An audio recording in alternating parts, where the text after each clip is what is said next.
Welcome to the April CIECAST, CIECA 2022 R1 release. I'm Paul Berry, Executive Director for CIECA. The Collision Industry Electronic Commerce Association, or CIECA, develops and promotes electronic communication standards that allow the collision industry to be more efficient. We provide webinars like this one to help educate both members and non-members on trends that impact systems, processes, and the exchange of data across the industry.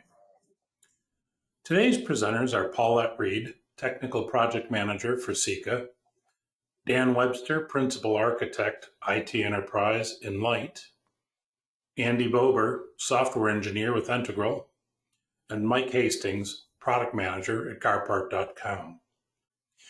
As we start the webinar, I want to remind you there is no verbal communication between the participants and the presenter. If you have questions during the webinar, please type them in the question panel on the webinar screen. We will answer as many questions as possible at the end of the presentation. And now I'll turn the program over to Paulette. Hi everyone, I'm Paulette Reed, I'm CIECA's Technical Project Manager. I wanted to welcome you all to our first technical CIECACAST for the year. In today's session, I'm going to give a recap of the 2022 R1 release.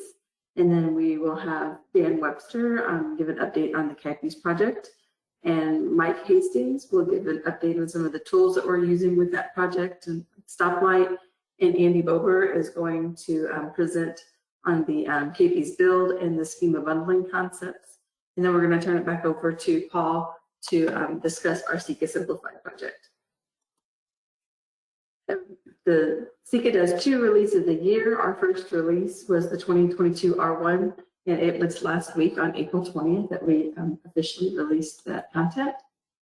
Part of the release was we added a options master code list, which was requested from the Emerging Technologies Committee. The new code is BSW. It's in the safety and security category, and it stands for blind spot warning.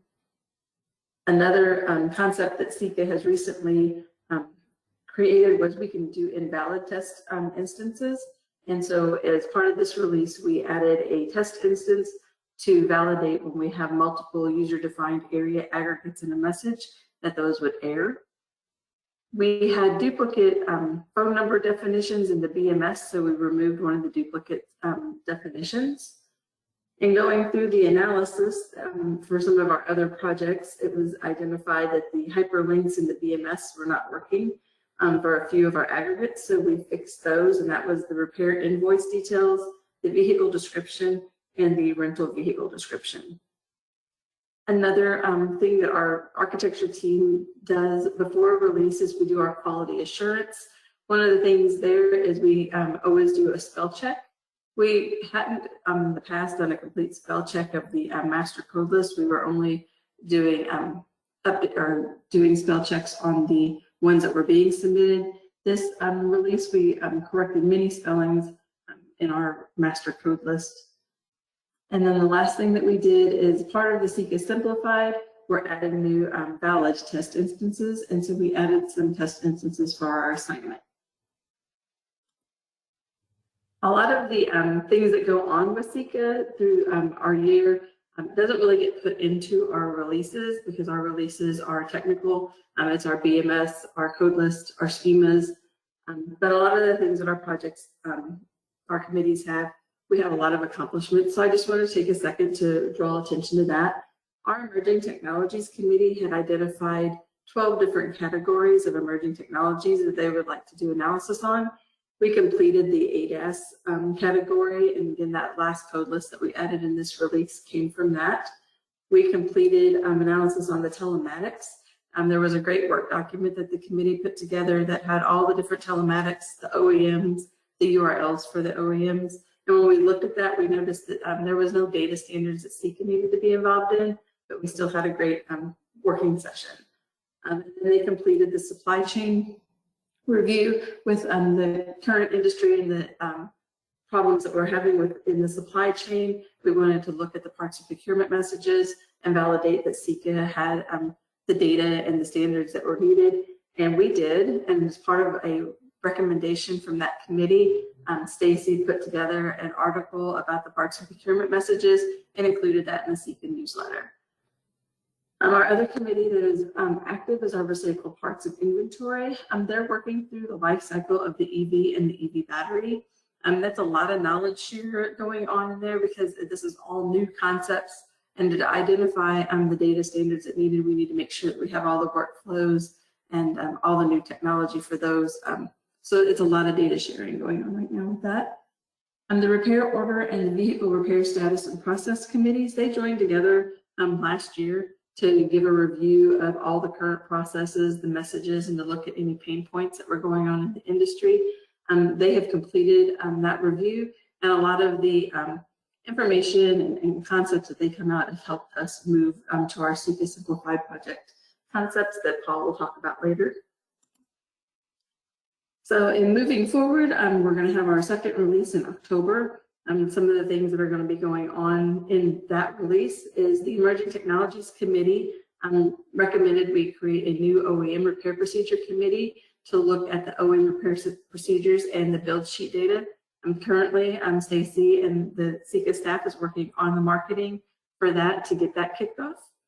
The assignment committee has requested a new message called the referral, and we will kick that off soon as well.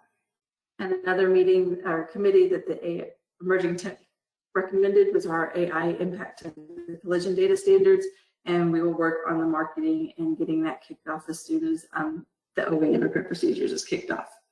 The Emerging Technologies Committee itself is working on emerging tools and procedures. Currently, they just kicked off the 3D printing and robotics and automation section of that last week.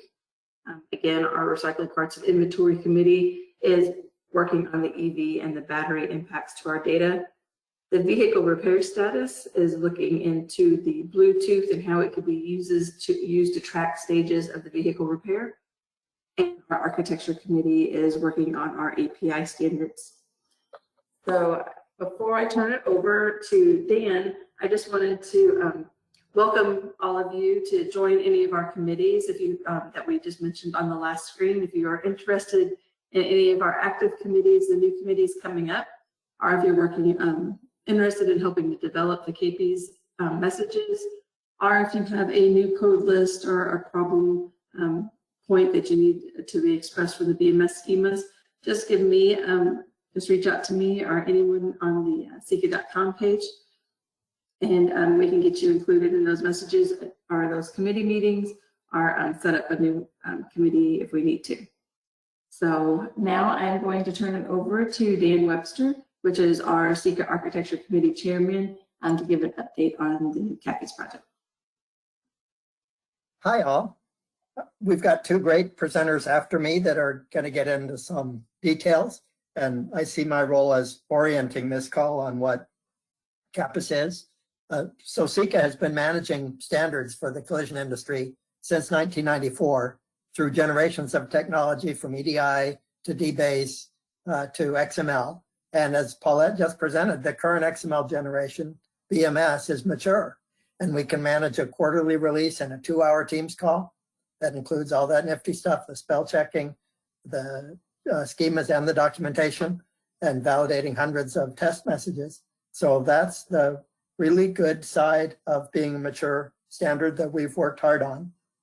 The flip side of being mature is that our XML standard isn't current technology anymore. That would be JavaScript object notation, JSON, and the Open Application Programming Interface specification, OpenAPI. And CIECA knows members have been converting CIECA DBase files and XML messages to JSON for 10 years, but this isn't standardized by definition. We're all doing it within our own organizations. So that brings us to CAPIS, the CIECA Application Programming Interface Specification or standard. And the principle of it is solving the same problems as we do with EMS and BMS, but doing so natively using the current generation's technology, principally REST and JSON and OpenAPI. So the next presenters, Mike Hastings and Andy Bober, will get into significant detail. They are big time contributors to the architecture committee, and they are coming to master the principles, the tools, the techniques of REST and JSON schema, and OpenAPI.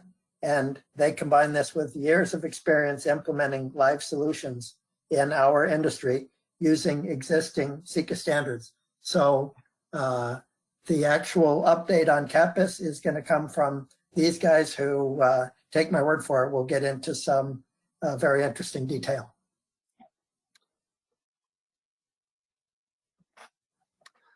Thanks, Dan. My name is Mike Hastings. I'm a CIECA architect. I've worked over the years with CIECA on EMS, the BMS, and now CAPIs.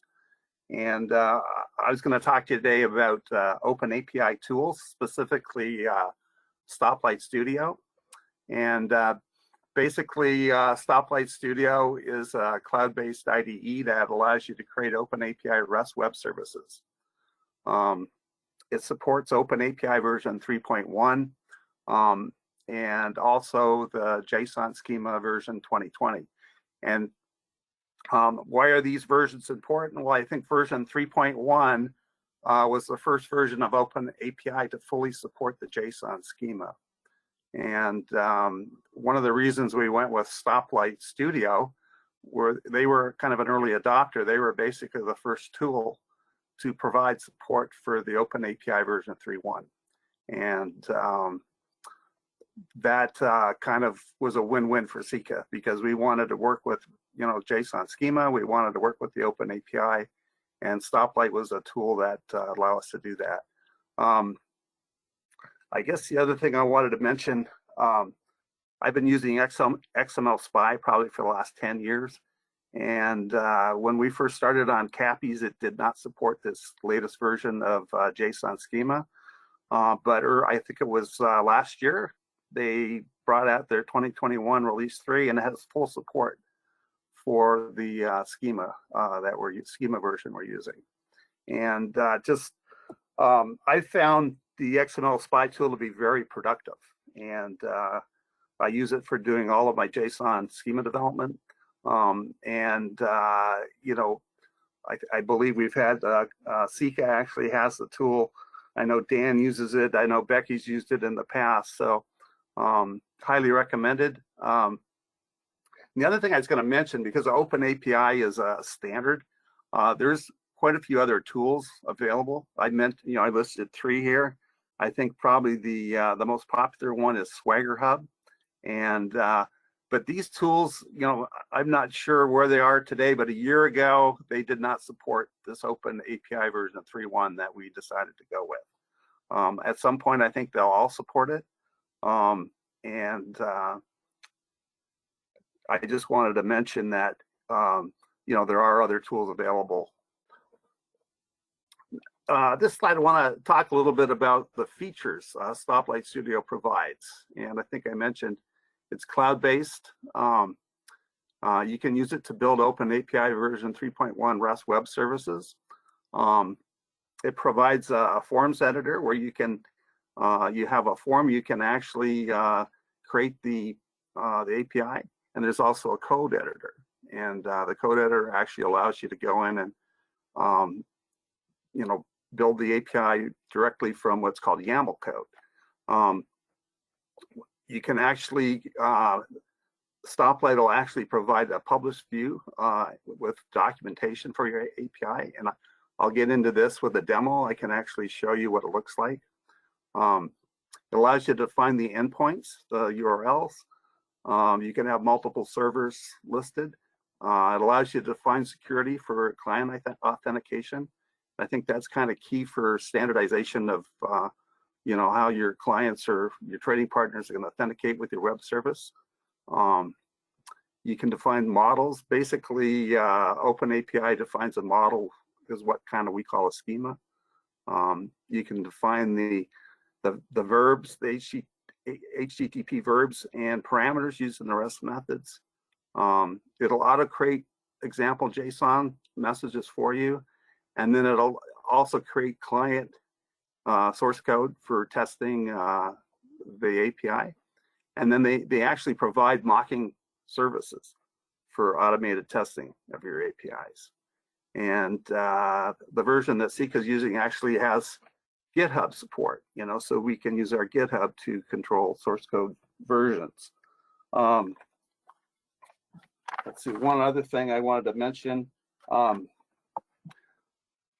They have a version of Stoplight, which is kind of, it's a free version, and it has limited number of projects you can create, but you can actually use that to learn the tool. And I highly recommend it for anyone that wants to get into open APIs, where you can sign up with Stoplight with their free tool and you can start developing.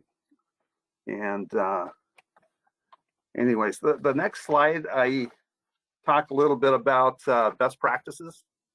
The Stoplight tool, basically the project code defaults to YAML. It'll support both YAML and JSON, but kind of what we're finding for OpenAPI is YAML is the way to go. I think it's kind of the standard.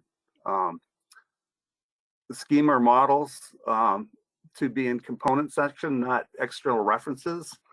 So kind of the goal is once you create your OpenAPI, the YAML project file that basically defines the API has all the schema references built right into it. So that's one of the things that you know, we've learned.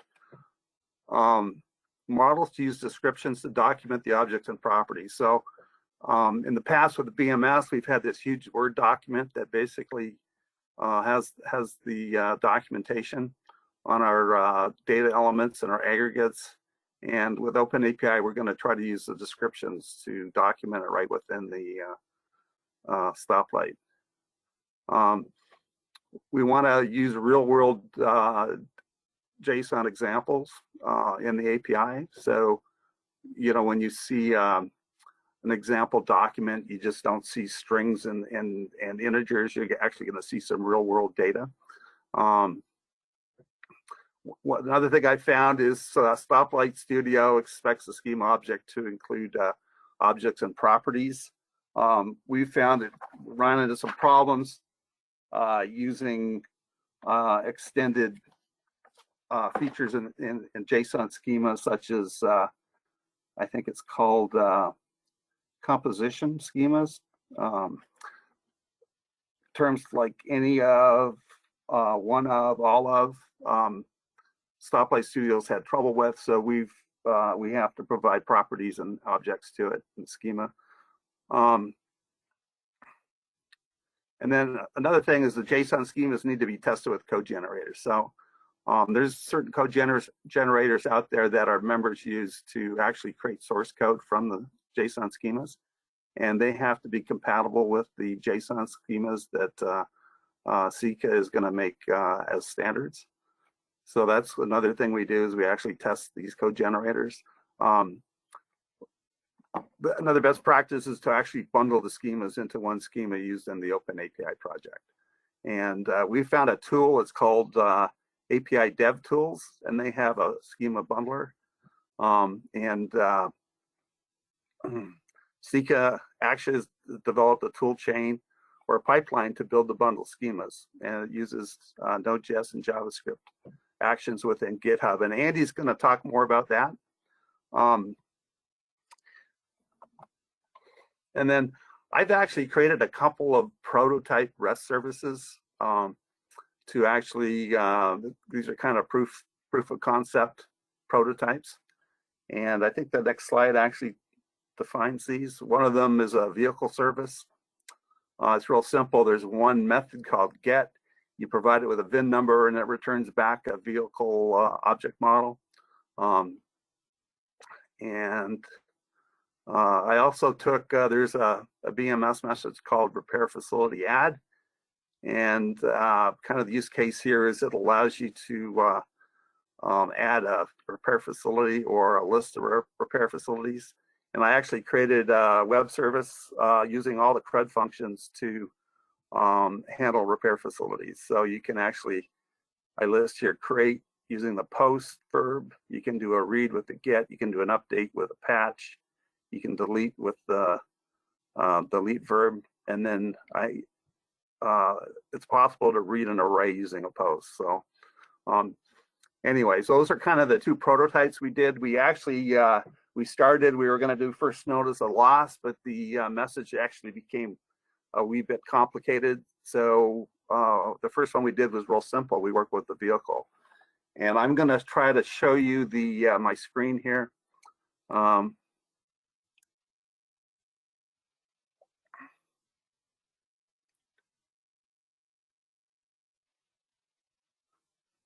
not sure if you can see it or not.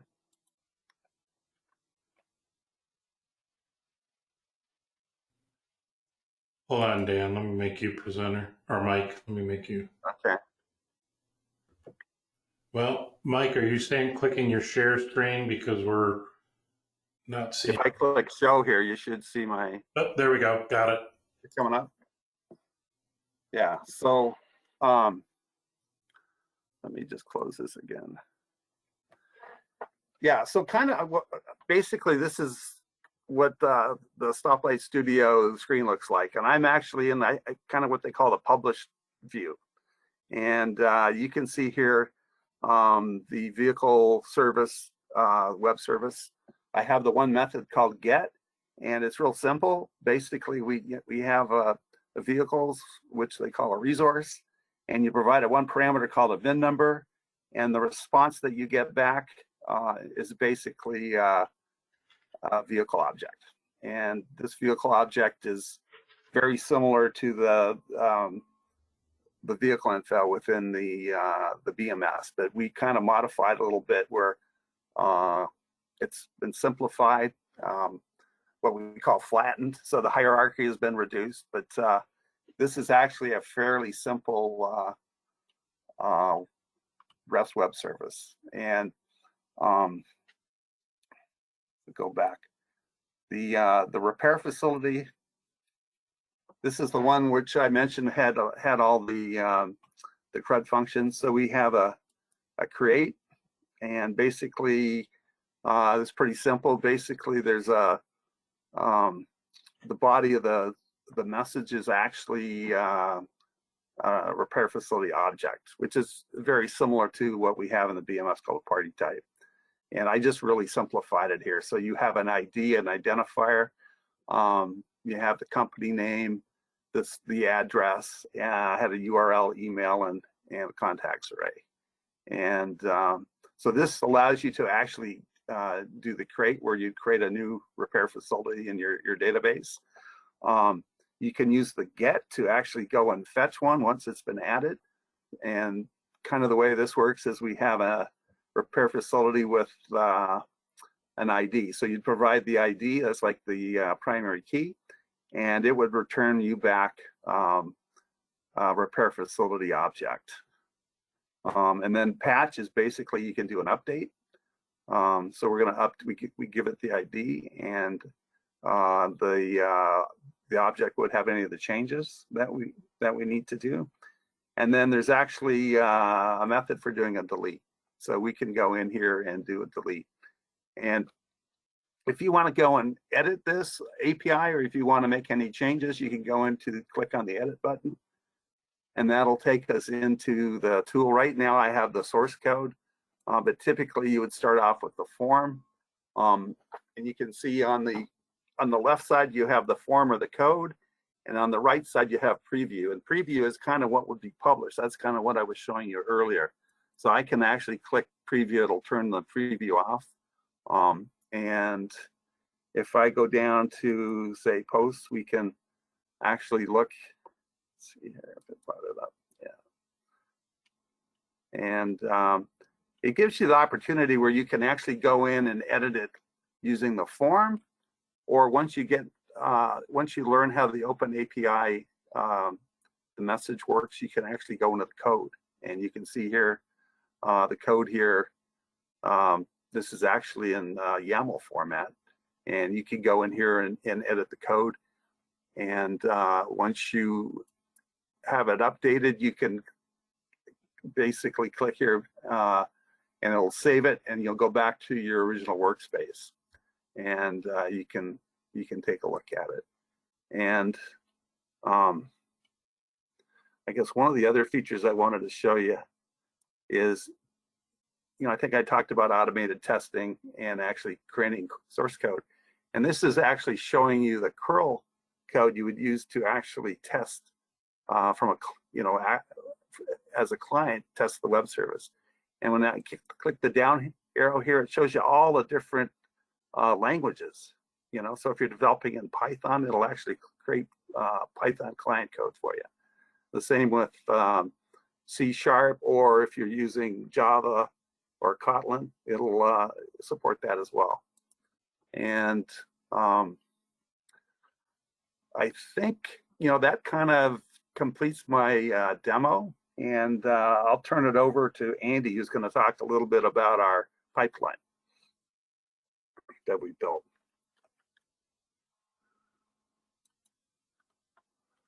Hi, thank you, Mike.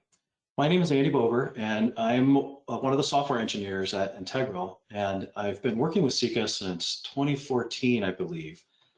And I just want to start off with just a little bit of history. But back in 2018, we created a build process, or a build pipeline, for the XML specification for BMS, and that included things to remove a lot of manual work that was being done at the time, and to automate the actual creation of the final schema, and also validation, which is we're going to talk about today, is very important.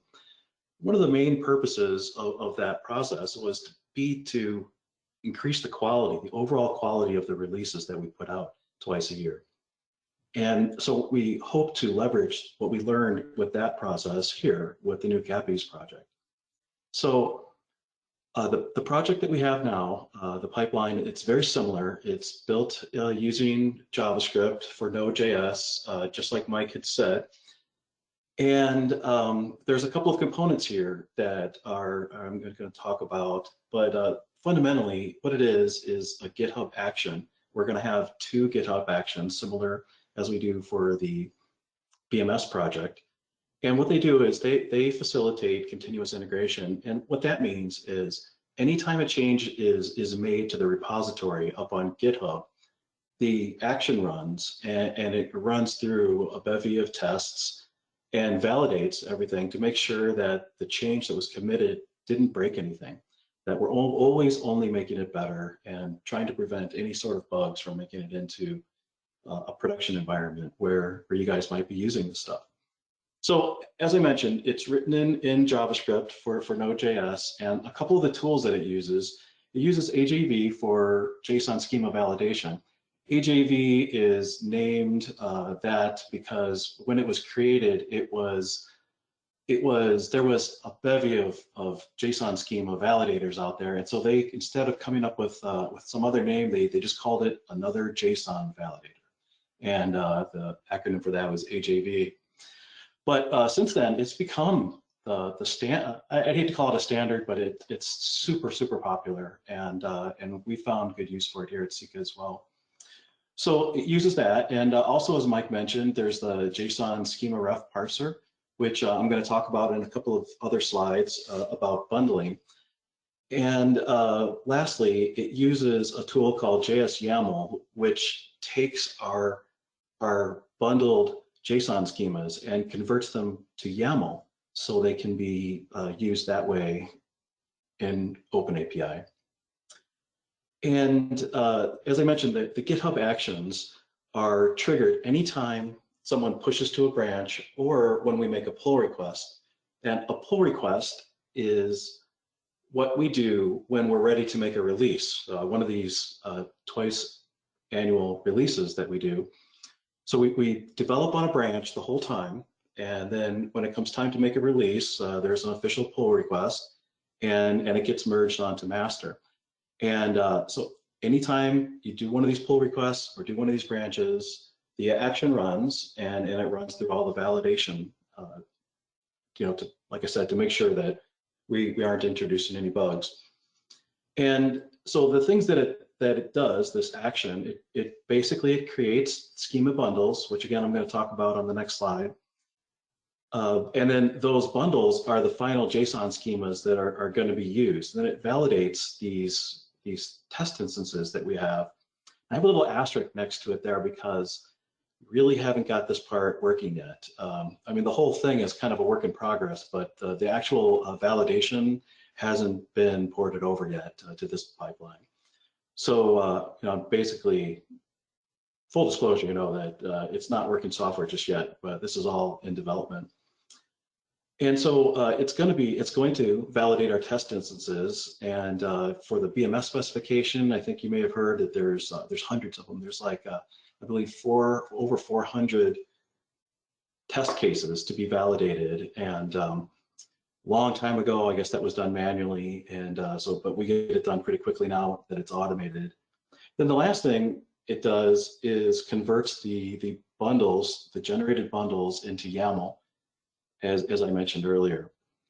And following on the high quality paradigm, basically, there's also a CLI, which is a command line interface for running all the features of these actions locally.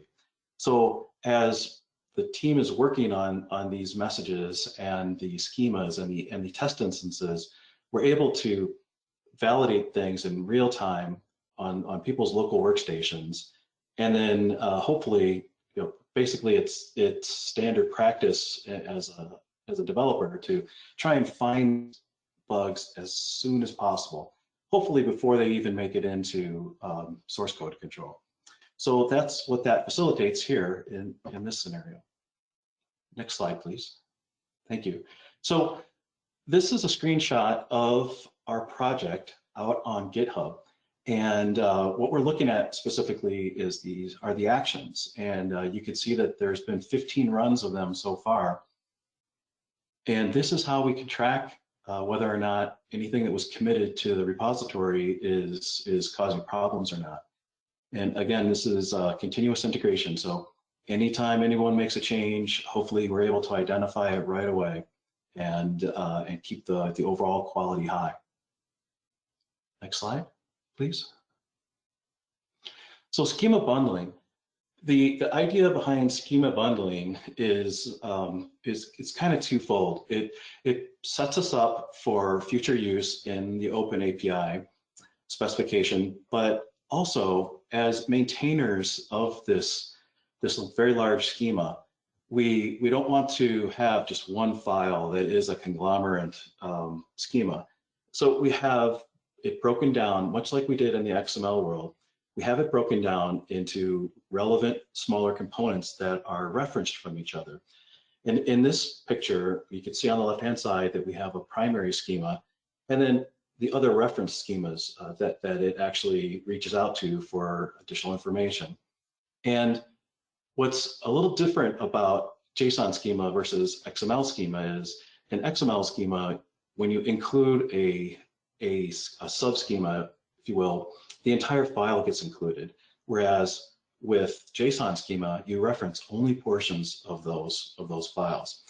So what bundling does is it replaces, I think we can, switch over, thank you.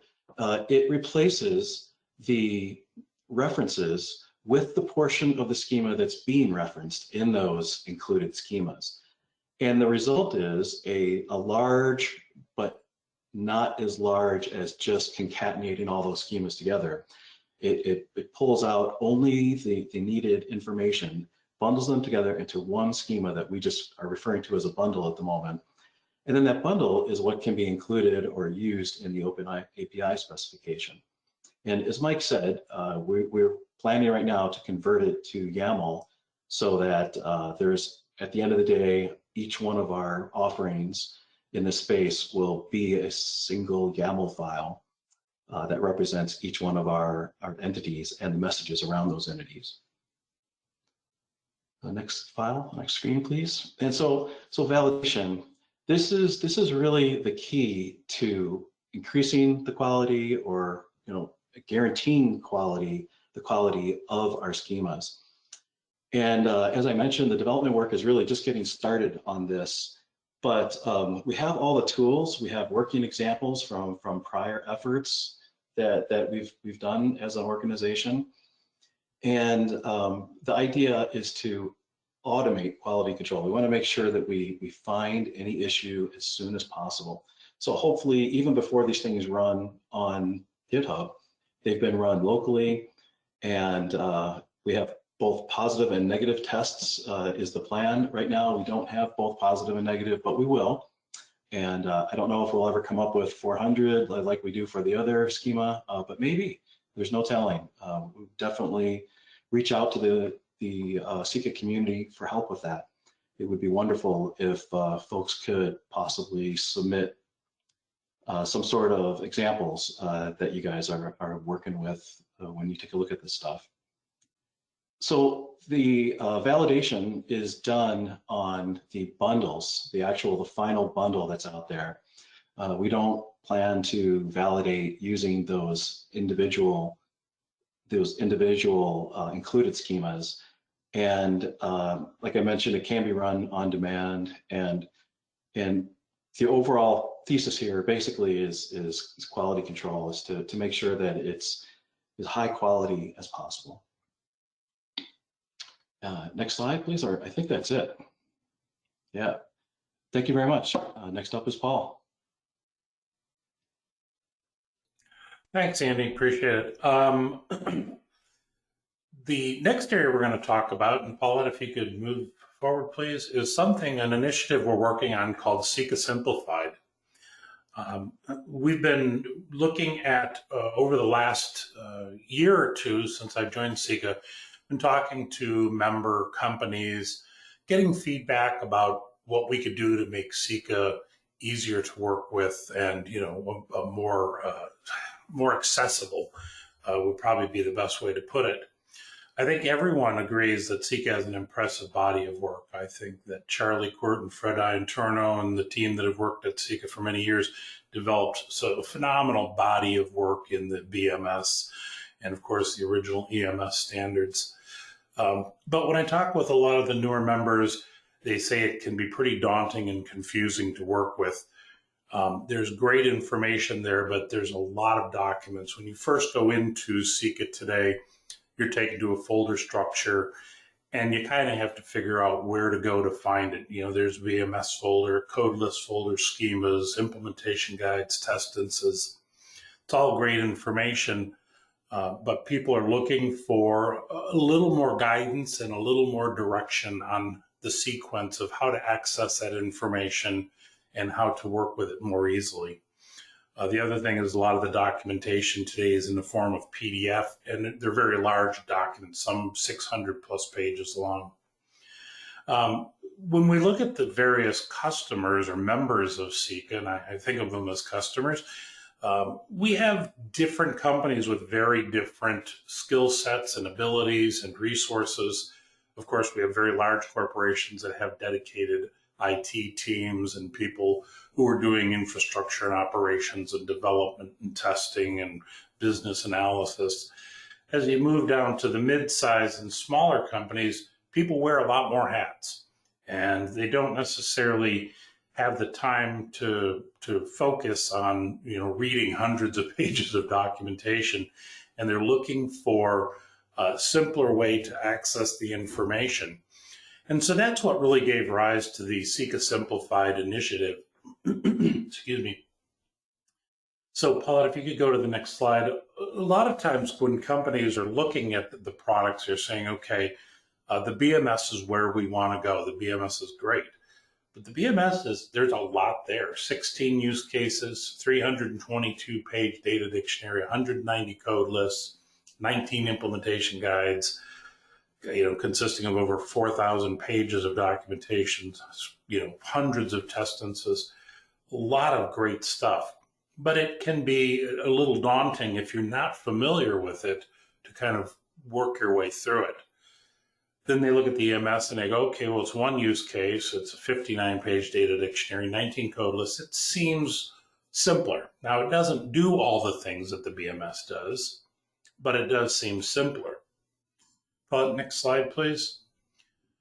So when I talk with people, a lot of times they're telling me we're trying to build out something new, and we want to start with simple implementation, build a basic integration, validate that things are working, test it out, and then we'll add functionality. And so sometimes that can be a little bit challenging when you're looking at, very large schemas and very large documentations. And so, next slide. One of the things we've been kicking around is, well, how do users perceive this information? And it's like, well, okay, they see the EMS and it's small and it looks easy. So they look at the BMS and go, wow, that looks big. And perception is reality. So we want the industry moving to BMS, but too often they're using the EMS. And what we're hearing is that very often they're using the EMS. So we've been talking about trying to develop what we call CIECA starter kits, or more streamlined ways, guides to help a new member company get started working with the standards, and simplifying the process so that as they're going to do an implementation, kind of a simple stepwise approach to doing it. So next slide, Paulette. So we're also wanting to put together some training materials, which we don't really have today. There's documentation certainly, but I think we need some more dedicated training to help people understand the structure of the CIECA standards and how to work with them more efficiently. And as I said, kind of guide them through that process. And the other thing we're doing is we're working with the site to organize information in following the services that CIECA supports. Because as we add the CAPIs standard on, the CAPIs doesn't replace the BMS. It's another language that will support the same services. So we want to be able to get if somebody wants to do an assignment service, we want to get them there, and then they can decide if they want to do BMS or if they want to do JSON. That will be a choice they'll make. So we've been working to refine this, and Paulette's going to take us through. We've built out a prototype of this with an assignment. And so Paulette, I'm going to turn it over to you to take us through the new designs we've been working through. And I will just, before I leave, mention that this is all very much a work in progress, and we're learning every day. And so, we'll probably see this process refined in the coming months. And eventually we hope to have a really nice user experience when somebody comes in to work on a CIECA-based integration. So Paulette, I'll turn it over to you. I just wanted to show you our assignment that we have today that we built. It was the first phase. So this is what assignment use case looks like. We come in and we have the descriptions, the actors, we scroll down and we have the business segments, go down a little bit more on the industry benefits, scroll down a little bit more and you get the triggers, the workflows, where you can click on to get the workflows. And then we have our assignment solutions available and our messages. And then when you click on each of these, I get to sign in real quick. That's where we have our implementation guides, and it kind of goes over a little bit more information specific. Then that's where we can drill down into our BMS, our master code list, our schemas, and our implementation guides. And as Paul said, a lot of the implementation guides are still in our Word document out here. And that's where we're trying to get to our next level. But in working with some individuals, like I said, in our committees and stuff, we had a little bit of feedback about the scrolling down. So this is our new CIECA simplified version. We'll come into and you'll have a nice little landing page about the services. Then our support documents, it'll have our use case workflows, our data dictionary, which is known as our BMS, our code list, and our schemas. And then you'll be able to click real quick from here to get to each of those documents. And then here's our CIECA messages, and that we saw. So there's not as much scrolling, and the information is a little bit quicker to get to. Our business use cases. Again, we kind of took away the scrolling of that. We put the precondition, the business triggers, and the outcome of our assignment here, and then our industry benefits, and then you can get to the industry segments and the notes really quickly. So we're hoping that that simplifies.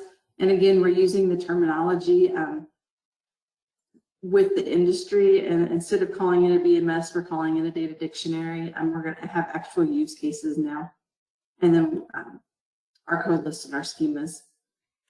And then what we're working on. Just weigh in for a second. One of the things we want to do is Try to just use real plain English naming of things, because if we call it the BMS, what do we call it when we introduce the CAPIs? So it's a data dictionary, and it will support, we'll have a data dictionary available for both standards. So just trying to use more common language definitions, so to make it easier for people to find what they're looking for. Thanks, Paulette. So then going into our CIECA messages, this is more of our implementation guide. So you would have to be signed in to CIECA and be a member to be able to get to these pages. And we have our common recommendations out here, which is things that are used in all of our messages, such as the admin info, the party, the vehicle info, document info. And then we have a few things that are common to assignment itself, like the assignment event. How do we store that information? The vehicle damage assignment and the prior damage documentation. That's all things that are common to assignment. And then we have our business use cases that were specific recommendations. So when you have each of your committees, we had the glass committee, we had the rental committee, we had the BDI committee. Each of those had an implementation that was for assignment that worked best for their business use cases. So if we wanted to look at rental to see how that works, again, we have our references to our data dictionary references, we have the assignment, and then we kind of talk about how the assignment, the data dictionary works. And we have the common elements and aggregates, and then we show here in this section 2, you can get how the architecture is developed and all the definitions, data types, and building blocks and naming conventions. But to be specific for assignment and for this implementation guide, we would focus on that 4.1 common data aggregates for assignment, and then in section 4.2, the assignment add request. Then we have a test instance, and if you click on that link, it will take you out to the actual instance that is in our build. So you can see that this is all the information at a high level, and it's filled out with generic data, so you could see how that schema would work. And then we have more of what our committees have created, the recommendations here. So we have each aggregate that is specified in the test instance above, and then here we show like the document type. For a rental, it would need to be an R for rental, and then it uses a master code list. It shows you all the ones that use code listed. If they're recommended, that means that they're optional in the schema, but the committee is actually recommending them to be used for this instance. So then we have all the different aggregates as specified by the committees, and then we have the master code list references that are used in this example.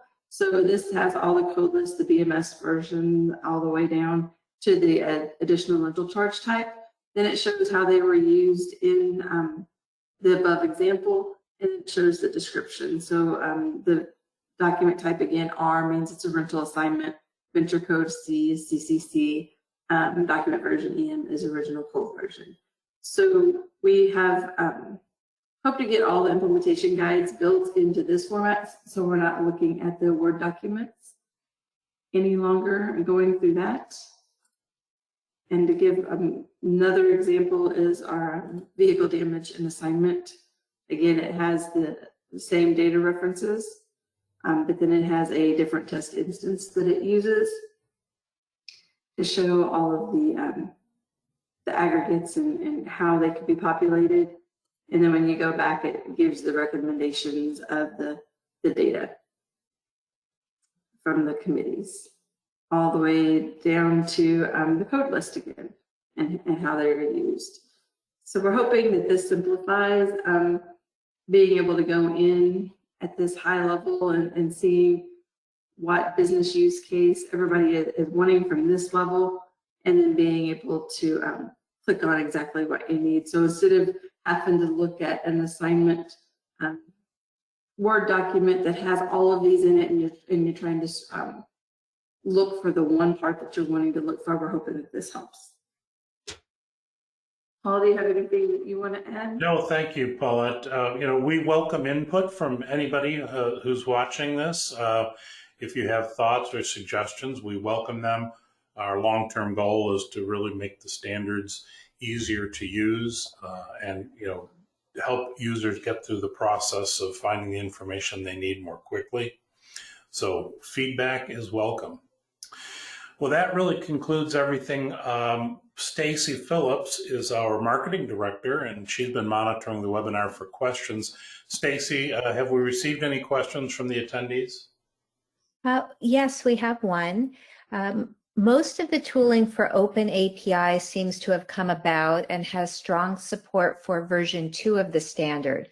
It sounds like CIECA is preferring the version 3.1 format. If so, what features specifically in 3 and 3.1 are you in support of? Or are you hoping to take advantage of that are not in version 2? Yeah, I can answer that. Thank you. Yeah, version 3.1 of the OpenAPI, they basically fully support the JSON schema. And as you know, the schema has been very important to CIECA for standardizing messages. And that's the reason we're going with version 3.1. Thank you. There aren't any other questions, but we encourage you to please share this recording with those in your organizations who might find it of interest, and feel free to reach out to any of us with any feedback on our projects. Thank you. Stacy. I'd like to thank Paulette, Dan, Andy, and Mike for sharing their information here today. This presentation has been recorded and will be available later today at CIECA.com. I would invite you to check CIECA.com for a schedule of future broadcasts and to watch recordings of past webinars. Links are available under the CCast tab at the top of CIECA.com. Please follow social media platforms to stay up to date on upcoming events and CIECA news. This concludes today's webinar. Thank you.